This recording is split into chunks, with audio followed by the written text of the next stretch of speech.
ملحمہ جو ہے کہتے ہیں جہاں گوشت کے ٹکڑے کیے جائیں، لحم گوشت کو کہتے ہیں، تو گوشت کے ٹکڑے جہاں کیے جائیں گے وہ ملحمہ ہے، تو اس لیے جنگ کو کہتے ہیں ملحمہ۔ بہرحال یہ جو ملاحم کا دور ہے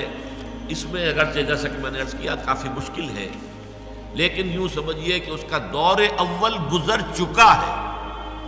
حضرت مہدی کا ظہور ابھی ہونا ہے لیکن ملاحم کا دور اول گزر چکا ہے۔ یہ جو گلف وار تھی جس کا نقطہ آغاز ہے 2 اگست 1990 کو، یہ ان ملاحم کا پہلا سلسلہ ہے کہ جس سے آغاز ہو چکا ہے۔ چنانچہ آپ کو شاید یاد ہو کہ اس وقت صدام حسین نے کہا تھا، یہ جو بدنام زمانہ صدام حسین ہے، کہ یہ جو جنگ ہے یہ ہم المحارب ہے، جنگوں کی ماں ہے، اس کے بطن سے اب جنگوں کا ایک سلسلہ جو ہے برآمد ہوگا۔ ظاہر بات ہے وہ کتنا ہی برا انسان ہے جو بھی ہے، عرب تو ہے نا آخر، لہٰذا ان چیزوں پر اس کی نگاہ ہے۔ بلکہ میں نے اس زمانے میں بتایا بھی تھا، میں امریکہ میں تھا ان دنوں، جبکہ غالباً جان رادر جو ہے ایک بہت بڑا جو انٹرویو لینے والا ہے امریکن ٹیلی ویژن کا، وہ وہاں گیا ہوا تھا، اور اس نے جو انٹرویو لیا ہے تو عجیب نقشہ میں نے دیکھا تھا کہ صدام حسین کے پیچھے جہاں وہ بیٹھا تھا جو کتبہ لگا ہوا تھا دیوار پر، وہ قرآن مجید کی آیت تھی، بل نقذف بالحق علی الباطل فیدمغہ، ہم حق کا کوڑا دے کر مارتے ہیں باطل کے سر پر جو اس کا بھیجا نکال دیتا ہے۔ یہ آیت قرآن کی، یا اللہ، یہ اب ظاہر بات ہے عرب لوگ ہیں، قرآن سے واقف ہیں، وہ خود جاہل ہو تب بھی کم سے کم اس کے ہاں لوگ ایسے ہوں گے کہ جو عالم ہیں قرآن کے، تو انہوں نے وہ آیت لگائی ہوئی تھی، بل نقذف بالحق علی الباطل فیدمغہ، ہم حق کا کوڑا باطل کے سر پر ماریں گے تو وہ اس کا دماغ نکال کر، بھیجا نکال کر باہر پھینک دے گا۔ بہرحال اس نے کہا تھا یہ ام المحارم ہے۔ نوٹ کیجئے اس جنگ کا ذکر جو ہے احادیث میں کس شکل میں آیا ہے۔ ان ابی کعب رضی اللہ تعالی عنہ قال انی سمعت رسول اللہ صلی اللہ علیہ وسلم یقول یوشک الفرات ان یحسر عن جبل من ذهب فاذا سمع به الناس ساروا الیہ فیقول من عنده لو ترکنا الناس یاخذون منه لیذهبن به كله فیقتتلون علیہ فیقتل من کل 199۔ یہ صحیح مسلم کی روایت ہے کتاب الفتن سے، کہ فرات سے مراد یہاں پر ہے ملک عراق۔ عراق میں سونے کا ایک پہاڑ ظاہر ہو جائے گا، یہ سونا، سیال سونا، یہ پیٹرول، اور عراق میں بہت بڑے بڑے ذخیرے اس کے موجود ہیں۔ اس پر ساری جنگ ہوئی ہے۔ آپ کو معلوم ہوگا، یاد ہوگا کہ کویت نے، یہ عراق کا الزام یہ تھا کہ کویت نے سلانٹ ڈرلنگ کے ذریعے سے ہمارے علاقے سے تیل کھینچنا شروع کر دیا، اور جو امبیسڈر امریکن تھی گلاسپائی اس وقت عورت تھی، اس نے یہ کہا کہ ٹھیک ہے، آپ کا سرحدی جھگڑا ہے کویت کے ساتھ، آپ جیسے چاہے طے کریں، ہم اس میں دخل نہیں دیں گے۔ بس یہ دام تھا جس میں یہ صدام آ گیا، یہ در حقیقت جال تھا اس کے لیے جو پھیلایا گیا تھا، اس کی قوت کو کچلنا مقصود تھا۔ اس نے اسی بھروسے پر کہ امریکہ نے تو مجھے گویا کہ گرین سگنل دے دیا کہ we have nothing to do with it, یہ آپ کا بارڈر ڈسپیوٹ ہے، گو ہیڈ، لہذا وہ اس جال میں پھنس گیا، اور پھر جو اس کا تہس نہس ہوا ہے وہ آپ کو معلوم ہے۔ لیکن فیصلہ یہی تھا، معاملہ اصل یہی تھا، جھگڑا یہی تھا، تیل کے اوپر جنگ ہوئی ہے۔ اور یہاں بھی یہ فرمایا گیا ہے کہ ہر 100 میں سے 99 مارے گئے۔ تو واقعہ یہ ہے کہ جب ان فوجوں کی واپسی ہو رہی تھی کویت سے، تو آپ نے وہ دیکھا ہوگا ٹیلی ویژن میں بھی سین، کہ پوری سڑک جو ہے کویت سے لے کر آ کے بغداد تک جو ہے اسے قبرستان بنا دیا گیا۔ تمام ٹینک، تمام لاریاں، تمام ٹرک، تمام کاریں جس طریقے سے وہ تہس نہس کی گئی ہیں، ایک ایک شخص مرا ہے۔ ان میں سے میں سمجھتا ہوں کہ حدیث کے یہ الفاظ بالکل درست ہیں کہ 99% لوگ مارے گئے۔ اصل بھرکس جو نکلا ہے در حقیقت، کیونکہ جب وہ اپنی فوجوں کو واپس لے کر چلا ہے کویت سے، تو ابھی اگر واپس لے کے چلے جاتے تو ظاہر بات ہے کہ اس کی قوت تو انٹیکٹ رہ جاتی، حالانکہ جھگڑا تو ختم ہو گیا تھا۔ اگر اس نے کویت پر قبضہ کیا تھا، وہ کویت کا قبضہ چھوڑ کر جا رہا تھا۔ اب اگر جنگ کی گئی تھی کویت کو آزاد کرانے کے لیے، تو اب اس کے اوپر بمباری کرنے کا جواز تو نہیں رہا تھا۔ لیکن اب یہی بات تھی کہ چونکہ اصل مقصد یہ تھا کہ تمام عرب ممالک میں سے وہ واحد ملک ہے کہ جس کے ایٹمی بن جانے کا اندیشہ تھا، اس کی ایٹمک جو ہے تنصیبات کے اوپر کئی سال پہلے حملہ کر کے ان کو تہس نہس کیا جا چکا تھا، اور اب چونکہ تھا کہ ویپنز آف ماس ڈسٹرکشن یہ تیار کر رہا ہے،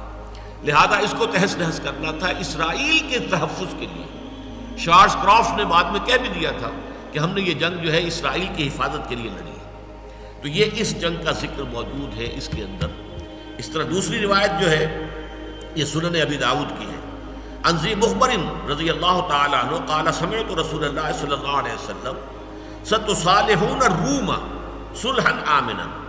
فتغزون انتم وهم عدو من ورائکم فتنصرون وتغنمون وتسلمون ثم ترجعون حتى تنزلوا بمرج ذی طلول۔ حضور نے فرمایا صلی اللہ علیہ وسلم، ذو مخبر کہہ رہے ہیں کہ میں نے سنا حضور کو کہتے ہوئے کہ اب یہاں تم سے مراد کیا ہے؟ تم صلح کرو گے روم کے ساتھ، جو ایک پرامن صلح ہوگی۔ ایک صلح ہوتی ہے جنگ کے بعد، ایک پیکٹس ہوتے ہیں آپس میں، معاہدے ہو جاتے ہیں ڈیفنس کے، صلحً آمنا۔ تو تم معاملہ کرو گے رومیوں کے ساتھ، گویا کہ عربوں سے کہا جا رہا ہے۔ یہ آج کا سعودی عرب اور جو اس کا اتحاد ہے امریکہ کے ساتھ، کہ اس کے گویا کہ جھولی میں بیٹھا ہوا ہے، اس کی جیب کے اندر رکھا ہوا ہے، اس کی طرف اشارہ ہے۔ اور تم مل کر دشمن کے ساتھ، تم بھی اور روم بھی،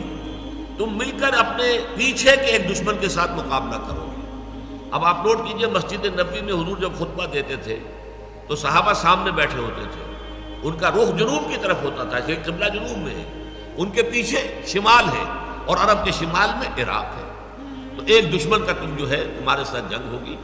آپ کو معلوم ہے تقریباً تمام عرب ممالک بھی شامل تھے، 30 ملکوں کی فوج جو ہے وہ اس جنگ خلیج کے اندر آئی ہے، تقریباً 3 لاکھ افراد آئے۔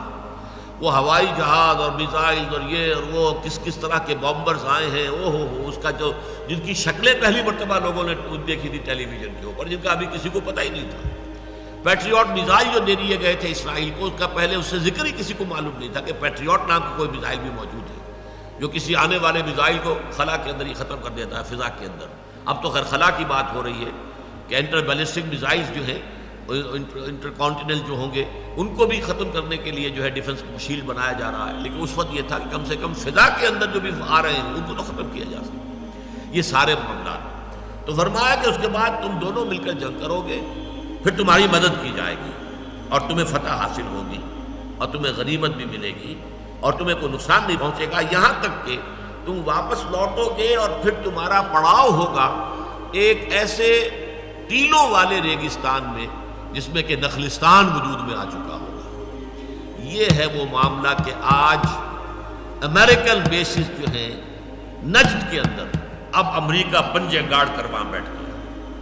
اس کے لیے حدیث کے اندر جو 2 الفاظ آئے وہ ابھی میں آپ کو دوسری حدیث آپ کو سنا دیتا ہوں۔ نجد میں جو شیطان کا سینگ حضور نے فرمایا، نجد کی طرف سے شیطان کا سینگ برآمد ہوگا۔ عن ابن عمر رضی اللہ تعالی عنہ قال ذکر النبی صلی اللہ علیہ وسلم قال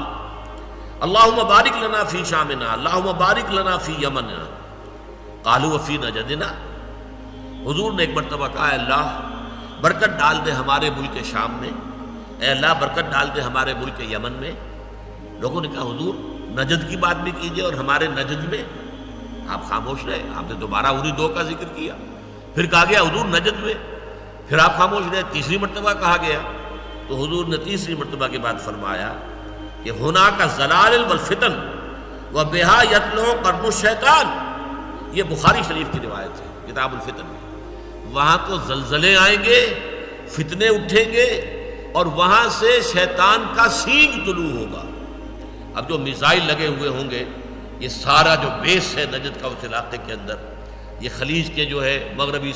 ساتھ جو ہے، آپ اندازہ کر لیجیے یہ شیطان کا وہ سینگ ہے کہ جو وہاں آ کر اب جم گیا ہے۔ اسی طریقے سے حضرت عبداللہ ابن عمر ہی سے روایت ہے بخاری شریف میں، انہ سمع رسول اللہ صلی اللہ علیہ وسلم وہو مستقبل المشرق، کہ انہوں نے حضور سے یہ فرماتے سنا اور آپ کا رخ مشرق کی طرف تھا،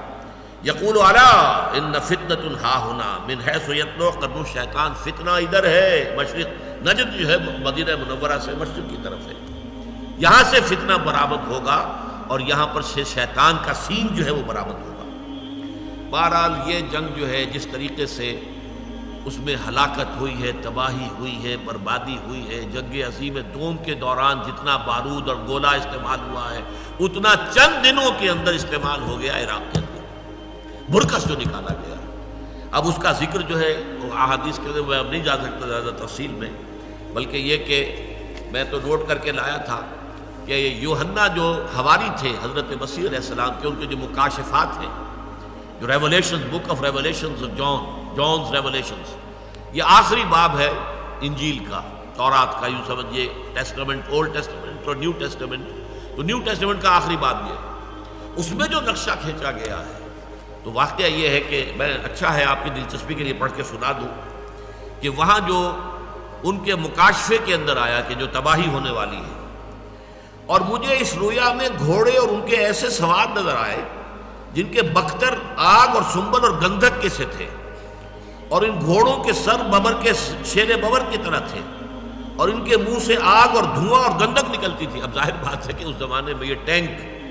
کا تو کوئی تصور نہیں ہو سکتا تھا، یہ گھوڑے ہیں نا، گھوڑوں کے اوپر جا رہے ہیں، یہ بختر بند گاڑیاں ہیں، گھوڑے ہیں، اور ان کے منہ سے گندھک اور آگ نکل رہی ہے، جو بھی گولہ باری نکل رہی ہے اس سے، اور گندھک سے جو ان کے منہ سے نکلتی ہے، تہائی آدمی مارے گئے۔ ایک اور ہے کہ پھر بجلیاں اور آوازیں اور گرجیں پیدا ہوئیں، اور ایک ایسا بھونچال آیا کہ جب سے انسان پیدا ہوا ہے ایسا بھونچال کبھی نہیں آیا، اور اس بڑے شہر کے 3 ٹکڑے ہو گئے، اور قوموں کے شہر گر گئے، اور بڑے شہر بابل کی خدا کے ہاں یاد ہوئی تاکہ اسے اپنے سخت غضب کی مے سے کا جام پلائے۔ اب یہاں 3 ٹکڑے ہو جانا جو مراد ہے، آپ ہمیشہ دیکھتے ہوں گے ٹیلی ویژن پر، عراق کا جب آتا ہے ملک کا 3 حصوں میں ہے۔ نارتھ میں نو فلائی زون ہے، عراقی جہاز کوئی اس میں فلائی نہیں کر سکتا۔ ساؤتھ میں نو فلائی زون ہے، درمیان میں ایک پٹی ہے کہ جہاں پہ عراق کو اپنے ہوائی جہاز اڑانے کی اجازت ہے۔ 3 حصوں میں عراق منقسم ہو چکا ہے، اور یہ گویا کہ شہر بابل جو ہے پرانا نام ہے اس ملک کا، بیبیلونیا، نبوکڈ نظر یہی کا بادشاہ تھا جس نے کہ اینٹ سے اینٹ بجائی تھی یروشلم کی 587 قبل مسیح میں۔ یہ ہے خلیج کی جنگ، جس سے کہ یہ ملاحم کا دور شروع ہو چکا۔